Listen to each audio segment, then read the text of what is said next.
భారతీయ సినీ ప్రేక్షకుల అభిరుచి ఫుల్గా మారిపోయిన విషయం తెలిసిందే. సాధారణ సినిమాలతో పోల్చి చూస్తే విజువల్ వండర్స్గా తెరకెక్కిన చిత్రాలకు ఇంపార్టెన్స్ ఎక్కువగా ఇస్తున్నారనే చెప్పాలి. అయితే నాసి రకమైన గ్రాఫిక్స్తో రూపొందుతున్న సినిమాలను మూవీ లవర్స్ పెద్దగా ఆదరించటం లేదు. గ్రాఫిక్స్ బాగోలేకపోతే సోషల్ మీడియాలో తెగ ట్రోల్స్ చేస్తున్నారు. గతంలో చిరంజీవి ఆచార్య సినిమా విషయంలో ఇదే జరిగింది.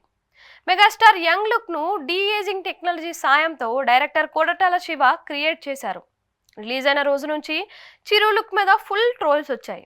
ఇక మూవీ కూడా డిజాస్టర్ కావడంతో ట్రోల్స్ మరింత ఎక్కువయ్యాయి. ఇప్పుడు అదే డీఏజింగ్ టెక్నాలజీతో నాగ్ అశ్విన్ కల్కి మూవీలో అమితాబ్ యంగ్ లుక్ ను సృష్టించారు.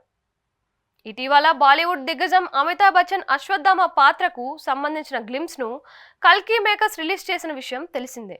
ఆ గ్లిమ్స్ లో అమితాబ్ ను యంగ్ లుక్ లో చూపించడంపై సర్వత్రా ప్రశంసలు వ్యక్తమవుతున్నాయి. గ్లిమ్స్ లో ఓ షాట్ లో అమితాబ్ యంగ్ లుక్ లో కనిపిస్తారు.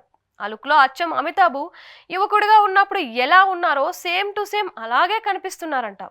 దీంతో డీఏజింగ్ టెక్నాలజీని నాగ్ అశ్విన్ అద్భుతంగా ఉపయోగించాడు అని అంతా కొనియాడుతున్నారు. సినిమాపై భారీ స్థాయిలో అంచనాలను పెంచడంలో కూడా సక్సెస్ అయ్యారని అంటున్నారు. ఇదిరా గ్రాఫిక్స్ అంటే, సినిమా అంతా ఫుల్ క్వాలిటీగా ఉండాలని నాగ్ అశ్విన్ ను కోరుతున్నారు. గ్లిమ్స్ లో అమితాబ్ షాట్స్ అన్ని పర్ఫెక్ట్ గా ఉన్నాయి. చేతులపై యుద్ధ మార్కలు కూడా స్పష్టంగా కనిపిస్తున్నాయి. ప్రస్తుతం సోషల్ మీడియాలో డీఏజింగ్ కోసమే చర్చ జరుగుతోంది. ఇండస్ట్రీకి ఈ టెక్నాలజీ కొత్త హోప్ ఇచ్చిందని కామెంట్లు పెడుతున్నారు నెటిజన్లు. సీనియర్ హీరోలను యంగ్ లుక్ లో చూపించే సన్నివేశాలు, కథనాలను మేకర్స్ ఇక దర్జాగా రాసుకోవచ్చని అంటున్నారు. టాలీవుడ్ సీనియర్ హీరోలు చిరంజీవి, బాలకృష్ణ, వెంకటేష్, నాగార్జునలో కొత్త ఆశలు కలిగిస్తుందని చెబుతున్నారు.